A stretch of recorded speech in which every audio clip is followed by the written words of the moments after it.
वेदांत जो आपको ज्ञान का आनंद देने में सहायता करे। गायत्री मंत्र के तात्पर्यार्थ का वर्णन। अग्निदेव कहते हैं, वशिष्ठ, इस प्रकार संध्या का विधान करके गायत्री का जप और स्मरण करें। यह अपना गान करने वाले साधकों के शरीर और प्राणों का त्राण करती है, इसलिए इसे गायत्री कहा गया है। सविता, सूर्य से इसका प्रकाशन प्राकट्य हुआ है, इसलिए यह सावित्री कहलाती है। वाक स्वरूपा होने से सरस्वती नाम से भी प्रसिद्ध है। तत्पद से ज्योति है स्वरूप परम ब्रह्म परमात्मा अभिहित है। भर्ग पद तेज का वाचक है, क्योंकि भा धातु दीप्तर्थर्क है और उसी से भर्ग शब्द सिद्ध है। भातीति भर्ग, इस प्रकार इसकी व्युत्पत्ति है, अथवा भ्रजस पाके। इस धातु सूत्र के अनुसार पाकार्थक वज्र धातु से भी भर्ग शब्द निष्पन्न होता है, क्योंकि सूर्यदेव का तेज औषधि आदि को पकाता है। भाज्र धातु भी दीप्तिपर्थक होता है। भाज्रते इति भर्गः, इस व्युत्पत्ति के अनुसार भाज्र धातु से भी भर्ग शब्द बनता है। बहुल छंदसी, इस वैदिक व्याकरण सूत्र के अनुसार उक्त सभी धातुओं से आवश्यक प्रत्यय आगम एवं विकार की ऊहा करने से भर्ग शब्द बन सकता है। वरेण्य का अर्थ है संपूर्ण तेजों से श्रेष्ठ परम पद स्वरूप, अथवा स्वर्ग एवं मोक्ष की कामना करने वालों के द्वारा सदा ही वर्णीय होने के कारण भी वो वरेण्य कहलाता है, क्योंकि वृण्य धातु वर्णार्थक है।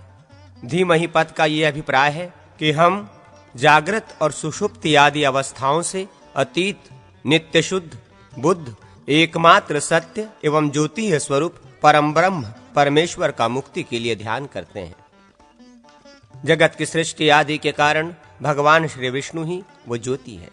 कुछ लोग शिव को वो ज्योति मानते हैं, कुछ लोग शक्ति को मानते हैं, और कोई सूर्य को तथा कुछ अग्निहोत्री वेदज्ञ अग्नि को वो ज्योति मानते हैं। वस्तुतः अग्नि आदि रूपों में स्थित विष्णु ही वेद वेदांगों में ब्रह्मा माने गए हैं, इसलिए देवस्य सवितुः, अर्थात जगत के उत्पादक श्री विष्णु देव ही वो परम पद माना गया है, क्योंकि वे स्वयं ज्योति है स्वरूप भगवान श्री हरि महतत्व आदि का प्रसव उत्पत्ति करते हैं। वे ही पर्जन्य वायु आदित्य एवं शीत ग्रीष्म आदि ऋतुओं द्वारा अन्न का पोषण करते हैं। अग्नि में विधि पूर्वक दी हुई आहुति सूर्य को प्राप्त होती है, और सूर्य से वृष्टि, वृष्टि से अन्न, और अन्न से प्रजाओं की उत्पत्ति होती है। धीमहि पद धारणार्थक दुढ़ाई धातु से भी सिद्ध होता है, इसलिए हम उस तेज का मन से धारण चिंतन करते हैं। यह भी अर्थ होगा, यह परमात्मा श्री विष्णु का वो तेज न हम सब प्राणियों की धीयः बुद्धिवृत्तियों को प्रचोदयात प्रेरित करे। वे ईश्वर ही कर्म फल का भोग करने वाले समस्त प्राणियों के प्रत्यक्ष और अप्रत्यक्ष परिमाणों से युक्त समस्त कर्मों में विष्णु सूर्य और अग्नि रूप से स्थित हैं।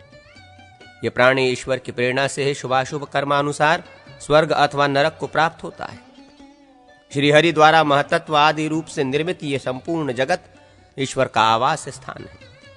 वे सर्व समर्थ हंस स्वरूप परम पुरुष सर्वादि लोकों से क्रीड़ा करते हैं, इसलिए वे देव कहलाते हैं।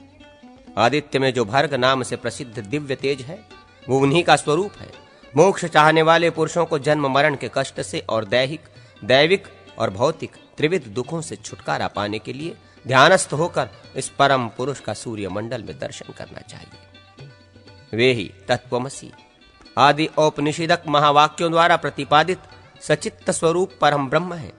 संपूर्ण लोकों का निर्माण करने वाले सविता देवता का जो सबके लिए वर्णीय भर्ग है, वो विष्णु का परम पद है, और वही गायत्री का ब्रह्म रूप चतुर्थ पाद है। धीमहि पद से यह अभिप्राय ग्रहण करना चाहिए कि देहादि की जागृत अवस्थाओं में सामान्य जीव से लेके ब्रह्म पर्यंत मैं ही ब्रह्म हूँ, और आदित्य मंडल में जो पुरुष हैं वो भी मैं ही हूँ। मैं अनंत सर्वतः परिपूर्ण ओम सच्चिदानंद हूँ। प्रचोदयात पद के कर्ता रूप से उन परमेश्वर को ग्रहण करना चाहिए जो सदा यज्ञ आदि शुभ कर्मों के प्रवर्तक है। गायत्री से निर्वाण की प्राप्ति। अग्निदेव कहते हैं, वशिष्ठ, किसी अन्य वशिष्ठ ने गायत्री जप पूर्वक लिंग मूर्ति शिव की स्तुति करके भगवान शंकर से निर्वाण स्वरूप परम ब्रह्म की प्राप्ति की। वशिष्ठ ने कहा, कनक कलिंग को नमस्कार, वेद लिंग को नमस्कार, परम लिंग को नमस्कार और आकाश लिंग को नमस्कार है। मैं सहस्र लिंग, बहिर्लिंग, पुराण लिंग और वेद लिंग शिव को बारंबार नमस्कार करता हूं। पाताल लिंग, ब्रह्मलिंग, सप्ततीर्थोर्ध्व लिंग को बारंबार नमस्कार है। मैं सर्वात्म लिंग, सर्वलोंगांकिक लिंग, अव्यक्त लिंग, बुद्धि लिंग, अहंकार लिंग, भूत लिंग, इंद्रिय लिंग, तन्मात्र लिंग, पुरुष लिंग, भावलिंग, रजोधर्व लिंग, सत्वलिंग, भवलिंग, त्रैगुण्य लिंग, अनागत लिंग, तेजोलिंग, वायुर्धूर्व लिंग, श्रुति लिंग, अथर्व लिंग, समलिंग, यज्ञांग लिंग, यज्ञ लिंग, तत्व लिंग और देवानुगत लिंग रूप भगवान शंकर को बारंबार नमस्कार करता हूं। प्रभो, आप मुझे परम योग का उपदेश कीजिए और मेरे समान पुत्र प्रदान कीजिए। भगवान, मुझे अविनाशी परम ब्रह्म एवं परम शांति की प्राप्ति कराइए। मेरा वंश कभी क्षीण न हो और मेरी बुद्धि सदा धर्म में लगी रहे। अग्निदेव कहते हैं, प्राचीन काल में श्री शैल पर वशिष्ठ के इस प्रकार स्तुति करने पर भगवान शंकर प्रसन्न हो गए और वशिष्ठ को वर देकर वहीं अंतर्धान हो गए। राजा अभिषेक की विधि। अग्निदेव कहते हैं, वशिष्ठ, पूर्व काल में परशुराम जी के पूछने पर पुष्कर ने उनसे जिस प्रकार राजधर्म का वर्णन किया था वही मैं तुमसे बतला रहा हूं। पुष्कर ने कहा, राम, मैं संपूर्ण राजधर्मों से संग्रहित करके राजा के धर्म का वर्णन करूंगा। राजा को प्रजा का रक्षक, शत्रुओं का नाशक और दंड का उचित उपयोग करने वाला होना चाहिए। वो प्रजाजनों से कहे कि धर्म मार्ग पर स्थित रहने वाले आप सब लोगों की मैं रक्षा करूंगा और अपनी इस प्रतिज्ञा का सदा पालन करें। राजा को वर्ष फल बताने वाले एक ज्योतिषी तथा ब्राह्मण पुरोहित का वर्ण कर लेना चाहिए। साथ ही संपूर्ण राजशास्त्रीय विषयों तथा आत्मा का ज्ञान रखने वाले मंत्रियों का और धार्मिक लक्षणों से संपन्न राजमहिषी का भी वर्ण करना उचित है। राज्यभार ग्रहण करने के 1 वर्ष बाद राजा को सब सामग्री एकत्रित करके अच्छे समय में विशेष समारोह के साथ अपना अभिषेक कराना चाहिए। पहले वाले राजा की मृत्यु होने पर शीघ्र ही राजासन ग्रहण करना उचित है। ऐसे समय में काल का कोई नियम नहीं है। ज्योतिषी और पुरोहित के द्वारा तिल, सशर्प आदि सामग्रियों का उपयोग करते हुए राजा स्नान करे और भद्रासन पर विराजमान होकर समूचे राज्य में राजा की विजय घोषित करे। फिर अभय की घोषणा कराकर राज्य के समस्त कैदियों को बंधन से मुक्त कर दे। पुरोहित के द्वारा अभिषेक होने से पहले इंद्र देवता की शांति करानी चाहिए। अभिषेक के दिन राजा उपवास करके वेदी पर स्थापित की हुई अग्नि में मंत्र पाठ पूर्वक हवन करें।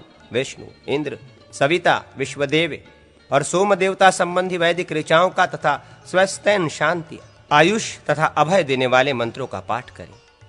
तत्पश्चात अग्नि के दक्षिण किनारे अपराजिता देवी तथा सुवर्णमय कलश की, जिसमें जल गिराने के लिए अनेकों छिद्र बने हुए हों, स्थापना करके चंदन और फूलों के द्वारा उनका पूजन करें। यदि अग्नि की शिखा दक्षिणावर्त हो, तपाए हुए सोने के समान उसकी उत्तम कांति हो, रथ और मेघ के समान उसके ध्वनि निकलती हो, धुआं बिल्कुल नहीं दिखाई देता हो, अग्निदेव अनुकूल होकर हविष्य ग्रहण करते हो, होमाग्नि से उत्तम गंध फैल रही हो, अग्नि से स्वस्तिक तक के आकार की लपटें निकलती हो, उसकी शिखा स्वच्छ हो और ऊंचे तक उठती हो तथा उसके भीतर से चिंगारियां नहीं छूटती हो, तो ऐसी अग्निज्वाला श्रेष्ठ एवं हितकर मानी गई है। राजा और आग के मध्य से बिल्ली, मृग तथा पक्षी नहीं जाने चाहिए।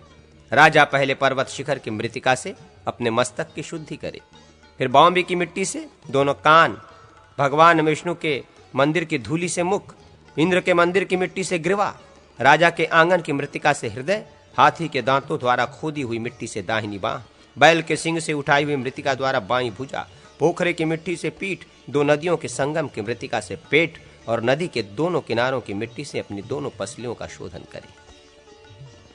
वैश्या के दरवाजे की मिट्टी से राजा के कटिभाग की शुद्धि हो जाती है। यज्ञशाला की मृतिका से वो दोनों ऊरों, गौशाला की मिट्टी से दोनों घुटनों, घुड़सार की मिट्टी से दोनों जांघ तथा रथ के पहिए की मृतिका से दोनों चरणों की शुद्धि करे। इसके बाद पंचगव्य के द्वारा राजा के मस्तक की शुद्धि करनी चाहिए। तदनंतर 4 अमात्य भद्रासन पर बैठे हुए राजा का कलशों द्वारा अभिषेक करे। ब्राह्मण जातीय सचिव एवं पूर्व दिशा की ओर धृतपूर्ण सुवर्ण कलश द्वारा अभिषेक आरंभ करे। क्षत्रिय दक्षिण की ओर खड़ा होकर दूध से भरे हुए चांदी के कलश से, वैश्य पश्चिम दिशा में स्थित हो ताम्र कलश एवं दही से तथा शूद्र उत्तर की ओर से मिट्टी के घड़े के जल से राजा का अभिषेक करे। तदनंतर वह हर्षों ऋग्वेदी विद्वानों में श्रेष्ठ ब्राह्मण मधु से और छंदोग अर्थात सामवेदी विप्र कुश के जल से नरपति का अभिषेक करे। इसके बाद पुरोहित जल गिराने के अनेकों छिद्रों से युक्त सुवर्णमय कलश के पास जा सदस्यों के बीच विधिवत अग्नि रक्षा का कार्य संपन्न करके राज्याभिषेक के लिए जो मंत्र बताए गए हैं उनके द्वारा अभिषेक करे। उस समय ब्राह्मणों को वेद मंत्रोच्चारण करते रहना चाहिए। तत्पश्चात पुरोहित वेदी के निकट जाए और सुवर्ण के बने हुए 100 छिद्रों वाले कलश से अभिषेक आरंभ करे। या औषधीय इत्यादि मंत्र से औषधियों द्वारा, अथेत्युत्तक्त्वा इत्यादि मंत्रों से गंधों द्वारा, पुष्पवती आदि मंत्र से फूलों द्वारा, ब्राह्मण इत्यादि मंत्रों से बीजों द्वारा, आशुह शिशान आदि मंत्रों से रत्नों द्वारा तथा ये देवा इत्यादि मंत्र से कुशयुक्त जलों द्वारा अभिषेक करें। यजुर्वेदी और अथर्ववेदी ब्राह्मण गंध द्वारा, दुराधर्षा इत्यादि मंत्र से गोरोचन द्वारा मस्तक तथा कंठ में तिलक करें। इसके बाद अनन्यान्न ब्राह्मण सब तीर्थों के जल से अभिषेक करें। उस समय कुछ लोग गीत और बाजे आदि के शब्दों के साथ चमर और व्यंजन धारण करें। राजा के सामने सर्वौषधि युक्त कलश लेकर खड़े हों। राजा पहले उस कलश को देखें, फिर दर्पण तथा धृत आदि मांगलिक वस्तुओं का दर्शन करें। इसके बाद विष्णु, ब्रह्मा और इंद्र आदि देवताओं तथा गृहपतियों का पूजन करके राजा व्याघ्र चर्म युक्त आसन पर बैठे। उस समय पुरोहित मधु पर्क आदि देकर राजा के मस्तक पर मुकुट बांधे। 5 प्रकार के चमड़ों के आसन पर बैठकर राजा को मुकुट बंधाना चाहिए। ध्रुवाधय इत्यादि मंत्र के द्वारा उस आसनों पर बैठे। वृष, वृषभांश, वृक्क, व्याघ्र और सिंह, इन्हीं 5 के चर्म का उस समय आसन के लिए उपयोग किया जाता है। अभिषेक के बाद प्रतिहार अमात्य और सचिव आदि को दिखाएं। प्रजाजनों से उनका परिचय दें। तदनंतर राजा गौ, बकरी, भेड़ तथा गृह आदि दान करके सानवत्सर, ज्योतिषी और पुरोहित का पूजन करें। फिर पृथ्वी, गौ तथा अन्न आदि देकर अनन्यान्न ब्राह्मणों की भी पूजा करें। तत्पश्चात अग्नि की प्रदक्षिणा करके गुरु पुरोहित को प्रणाम करें। फिर बैल की पीठ का स्पर्श करके गौ और बछड़े की पूजा के अनंतर अभिमंत्रित अश्व पर आरूढ़ होवे। उससे उतरकर हाथी की पूजा करके उसके ऊपर सवार हो और सेना साथ लेकर प्रदक्षिण कर्म से सड़क पर कुछ दूर तक यात्रा करें। इसके बाद दान आदि के द्वारा सबको सम्मानित करके विदा कर दे और स्वयं राजधानी में प्रवेश करें।